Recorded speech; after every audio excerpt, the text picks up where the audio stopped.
Welcome to the Principal Podcast, where we talk about how the best professional services firms grow. Whether you're looking to scale your firm or learn from the stories of founders and leaders who've done it, you're in the right place. Join us as we interview the best leaders in professional services. Let's get on with the show. Nathan, welcome to the Principal Podcast. Happy to have you. Yeah, very nice to be with you. It is my pleasure. Let's jump straight into it. What's the story, Nathan? What got you into consulting in the first place? You know, Guillaume, I'm a little embarrassed to tell you this, but I remember sitting with my partner, Tom Solomon. We had decided to go into business together. Tom said, what do we want to do? And I said, Tom, I don't know, but I know I don't want to be a consultant. So here I am. And I'll tell you exactly what got me into it.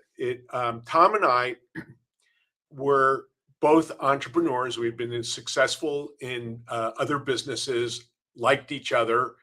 And we decided we were going to buy small companies, invest our time and management expertise, create value in the companies, and reap the benefits of doing that. And we bought a small company, 50% of a company called Submersible Systems.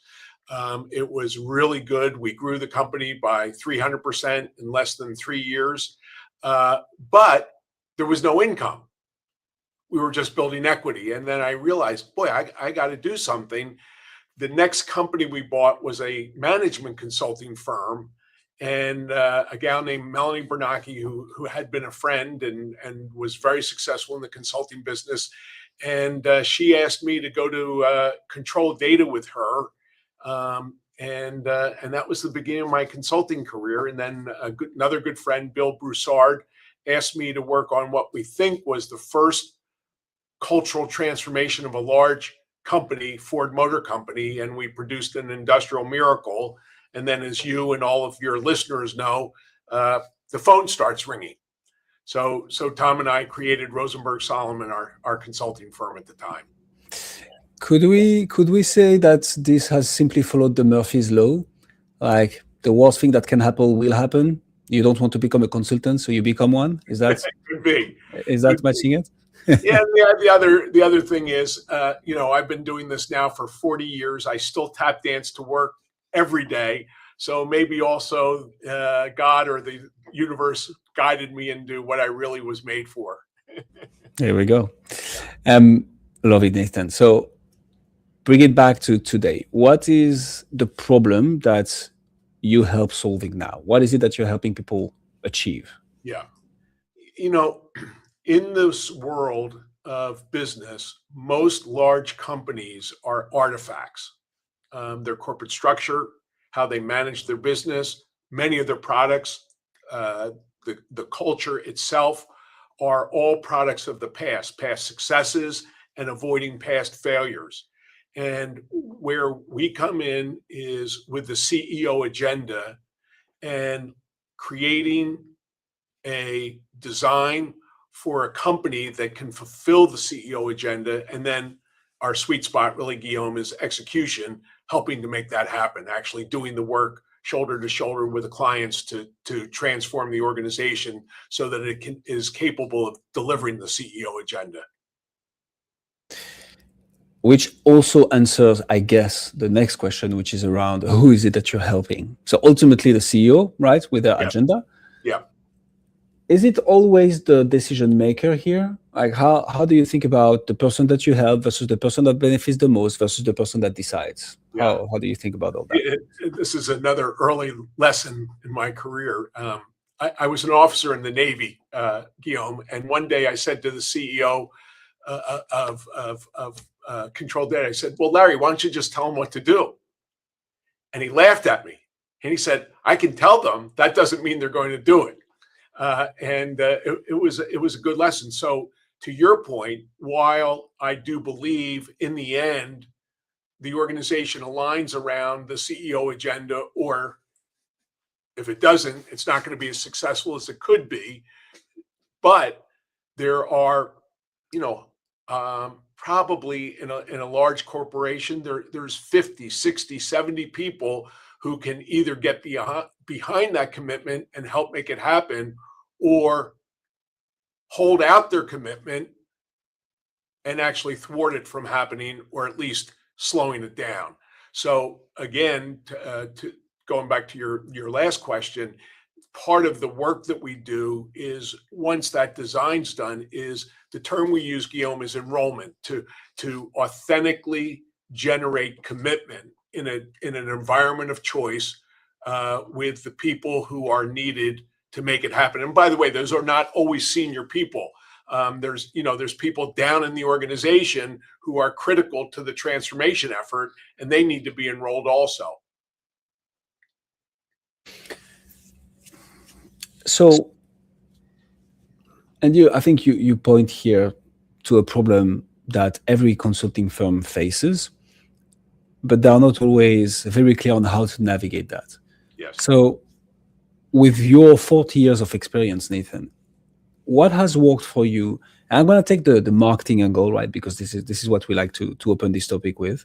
Great. What has worked for you, or what have you done marketing wise to create that awareness, create that reputation, create this, we are the obvious choice here to the decision maker, all whilst making sure that the CEO saw that you are going to fulfill their agenda, all whilst getting the enrollment and engagement of the people that you end up ultimately helping, which are not necessarily the CEO directly. How have you thought about all this? Really great question. From a marketing point of view, my partner, Sheeta Bina, is a marketing genius. And in our business, I believe intellectual capital is the heart of marketing. I mean, you can talk about your brand all day long. You can talk about how wonderful you are all day long. But that's a bit like patting yourself on the back. What I see works in the marketplace from a practical level is to have a point of view, to say something original, and then to share that with executives. And over time, that's what builds the reputation. And I think, Guillaume, you have to be generous in that. Everybody wants to be a trusted advisor, and in our firm, what we say is we want to be of value. And if you give value, something good happens. And if you wait for a contract to give value, it just doesn't move as fast, is what I would say. I mean, literally, I will remember I've had a client for many, many years, and he got challenged legally. And I literally talked to him every day, just to reassure him, to make sure that I cared about him, to answer any questions, and it got settled, thank God, on the courthouse steps. But that relationship is he trusts me, and if I say we should try something, he'll say, "You really think that'll work?" And then, yeah, Tim, I think that'll work. Let's go try it. So I would say that's the most important thing, is to be of value, and that in a big marketing sense means sharing intellectual property, sharing particular views on issues that are relevant to executives. Once you get into the organization, then I believe it's body heat. We're not the only ones who say this, but we talk about walking the halls and meeting people in the cafeteria and sitting down and talking with them and finding out that it's just a human being talking to another human being, and showing respect to people wherever they are in the organization. Those are the things that set up the conditions for the enrollment I talked about a few minutes ago. I vibe with that. And I feel this is, at the end of the day, very clear positioning, right? This is how you approach it. You've been doing it for 40 years. 21 with Insigniam. What channels have you used, Nathan, to get this business? I'm not talking through the door yet. We're not talking about sales. We're just talking about the interest of those decision makers. What is it that makes, and maybe to put a bit more context around this question, I have a tremendous amount of respect for people who are in the same business for decades, because one, they prove one skill, which is longevity, right? And two, especially with what's happening almost every year now, I have the impression they're able to withstand shifts in the markets, let's call Absolutely. it this way, That's right. which shows another skill.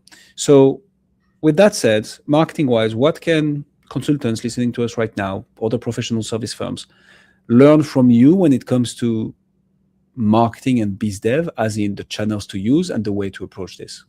Yeah. Let me talk about personal marketing and firm marketing. Love that.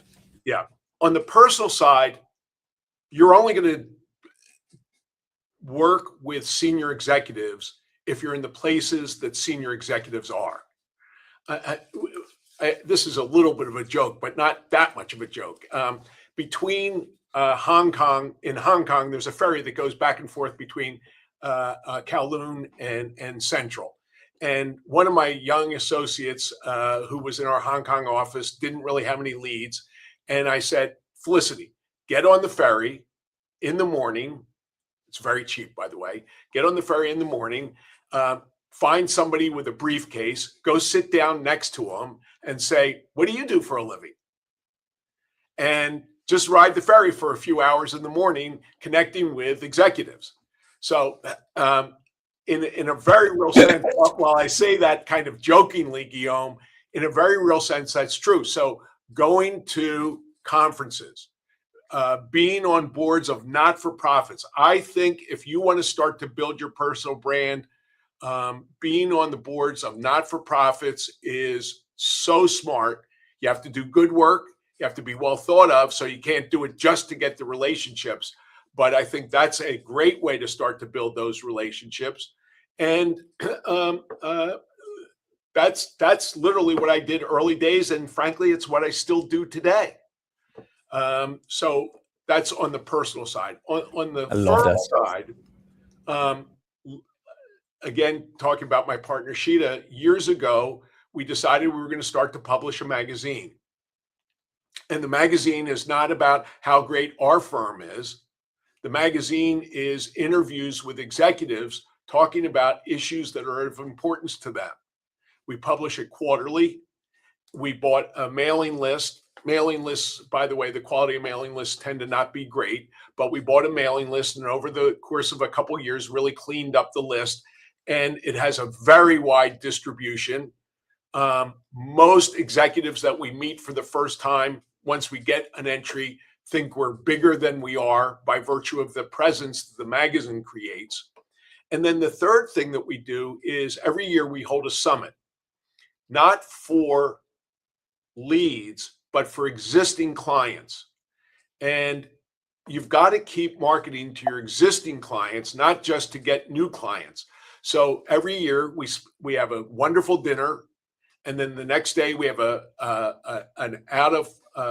really great keynote speaker speaking on a particular topic.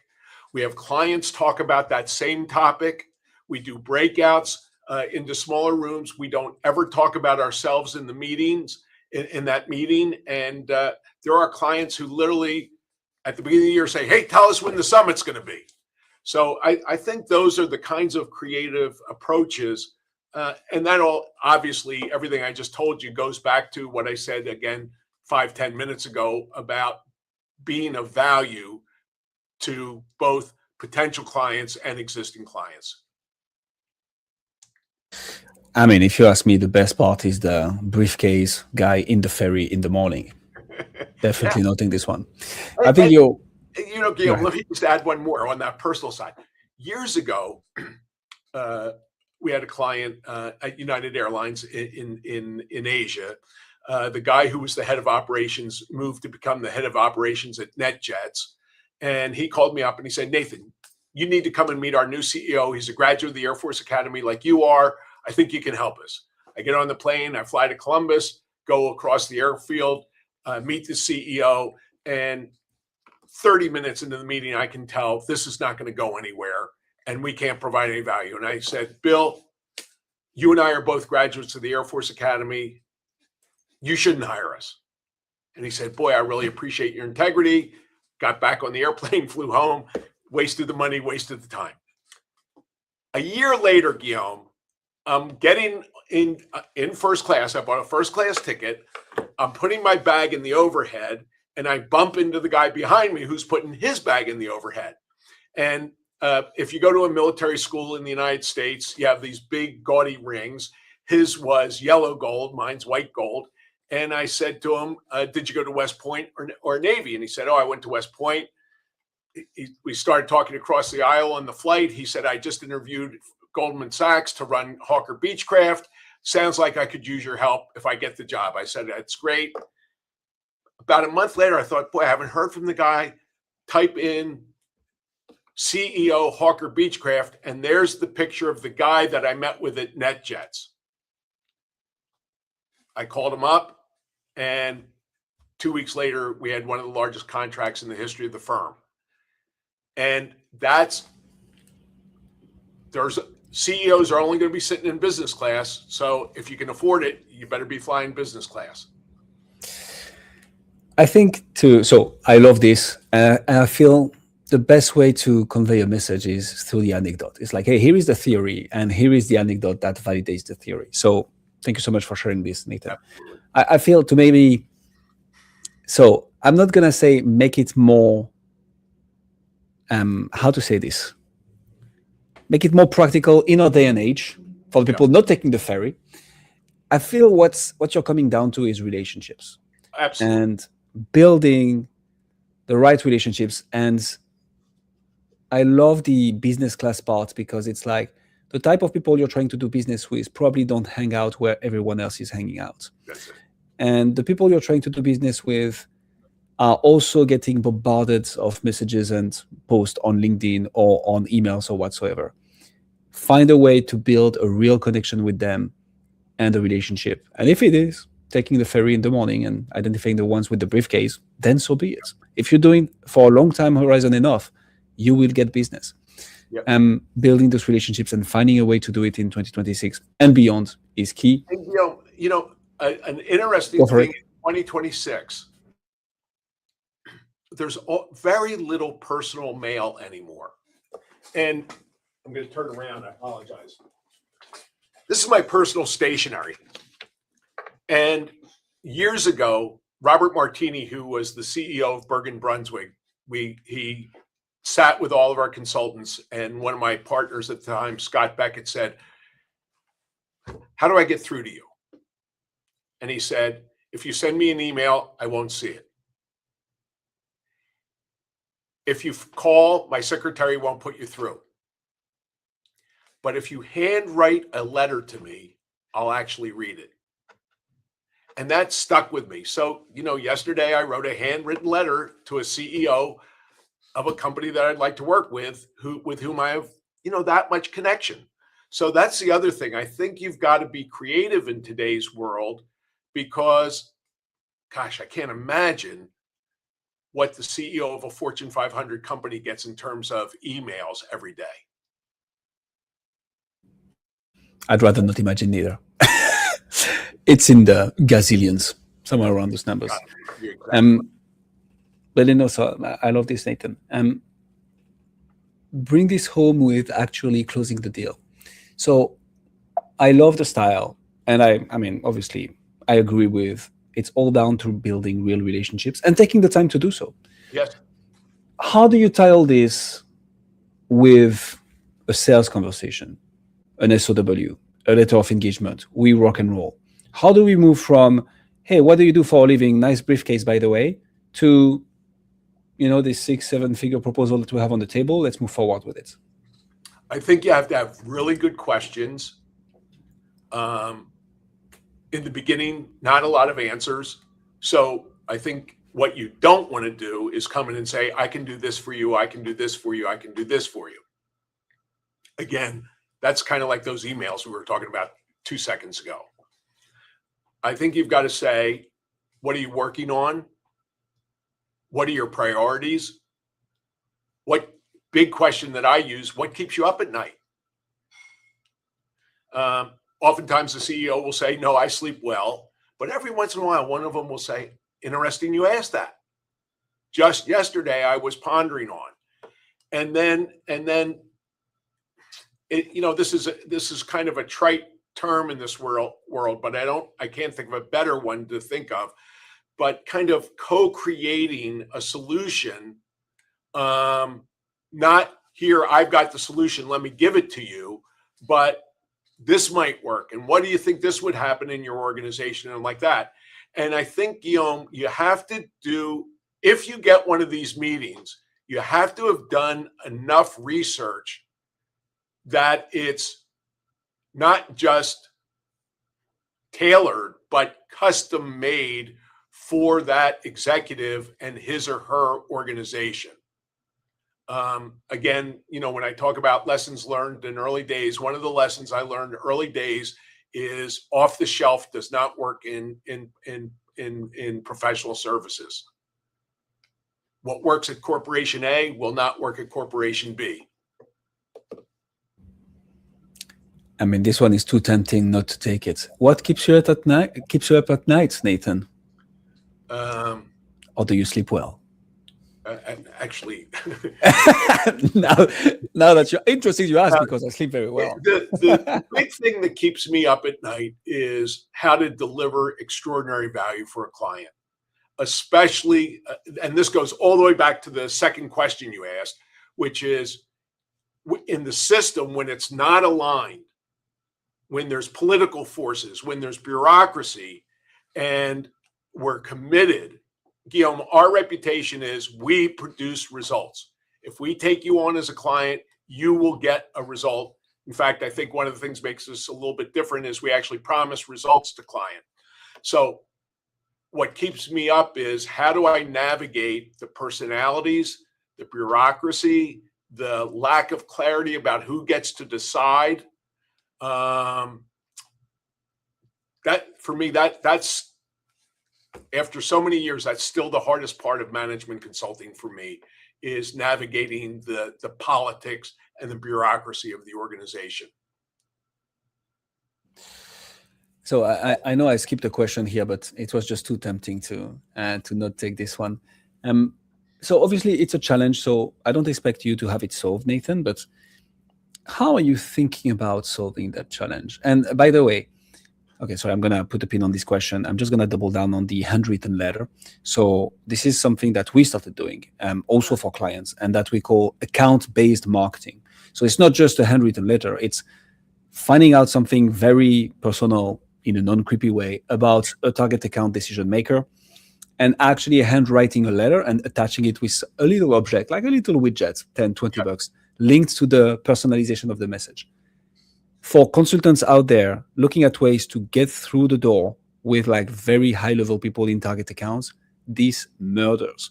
Because guess what? You're in a day and age where all your competitors and other boutique consulting firms are trying to automate everything, are trying to put chatbots in everything, are trying to outreach, blah, blah, blah.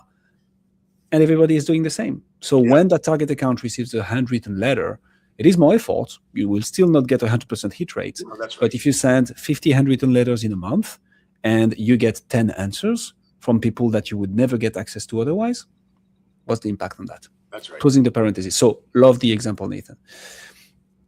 Navigating this red tape, political environments, there is so much noise out there. How are you thinking about solving that challenge of like getting everyone aligned? And I suspect this is both on the marketing and sales side as much as in the delivery side, right? Absolutely. Because the problem continues. Yeah. So how are you thinking about it? First of all, again, early days, my, at the time, client and now friend, Bill Fitzgerald, Bill said to me, Nathan, in the company, there are hundreds of people who can say no. There's 2 handfuls of people who can say yes. And part of what I try to sort through and part of what our consulting teams try to sort through is who are the people who can say yes and who are the people who can say no. Oftentimes, like many professionals, we start our engagements with interviews, and we're interviewing not just the senior folks in the company, but every level, every function, every geography to get a sense of what's really the case inside the company. And one of the things that we ask people is, when you need advice, to whom do you go? Please give me a name. When you hear gossip or rumors, to whom do you go to get the truth? And what happens, Guillaume, is certain names start to show up on that list over and over and over again. The term I use for those people are bell cows. people who have inordinate influence, not because of their title, but because of how they're connected in the organization. And if you can get to those people, again, going back to your point, if you can create relationships, authentic relationships with them, that begins to start to give you some leverage in the organization. So that's point number one. Point number two is you've got to create an environment. In most companies, people don't speak what they're committed to. They speak what they think other people want to hear. And so a big piece of the work that we do is to transform that condition from telling people what they want to hear, not speaking up in meetings because you're afraid of the what's going to be the consequence, to people being able to tell the truth for themselves, and just as important, listen to the truth for other people and begin to pull that together into an alignment. And I would say that's one of our firm's expertise, and it's the beginning of effective execution. Amen to that. Yeah. Nathan, what do you see as one of the biggest opportunities in your space? And I always get AI, blah, blah, blah, normal, right? With you, I'm going to take a bit of a different angle because, and I hope we can say that publicly, but Insigniam has been acquired, right? Yes, by Alyssa. Yeah. Right. So what's the next big opportunity for you? Because, I mean, you've made it, right? You've built the firm, you got acquired, you have the brand. And you're still here, and you're still talking about the CEO that you're handwriting a letter to because you want his business, which I love, by the way. So why? And what's the next big thing for you? Well, first of all, why is this is my self-expression. I mean, first of all, I love what I do. As I told you, I tap dance to work every day. Guillaume, I cannot remember the day when I said to myself, I have to go to work. I can't remember the last time I've ever said that to myself. And in other jobs that I had before I fell into consulting, I definitely remember saying that to myself. So that's number one. Number two is, if you are organized around actually serving, which I believe that I am, it's a source of joy to see clients be more successful. Inevitably, every year I get 3 or 4 or 5 emails. Nathan, I worked on a breakthrough project with you 20 years ago, and I still use it now as the CEO of XYZ company. Or that thing that you talked about authentic conversations. I had an authentic conversation with my son, and it completely changed our relationship. So, that's the reward of our business is that we actually get to contribute value to other people. And I don't think that's true in every business. So that's what keeps me going, Guillaume. Absolutely love it. Nathan Rosenberg, ladies and gentlemen. Nathan, if people want to find out more about you, see what you do, where should they go? I'm on LinkedIn, and they can certainly email me at nrosenberg@insigniam.com or nathan.rosenberg@elixir.com. Either one of those works. We will put all the links in the description. For what I'm concerned, I can say one thing for sure, Nathan, is that you've gained at least one new connection on LinkedIn out of this interview. I've just added you. Great. I would like that. Nathan, thank you so much for coming on the Principal Podcast. Guillaume, thank you. Great work. Thanks for joining us on this episode of the Principal Podcast. We hope you've learned valuable lessons and strategies to grow your firm and take your business to the next level. Make sure to subscribe and leave us a review wherever you're listening to this show so you never miss an episode. To apply and be a guest on the show, click the link in the description. See you next time. How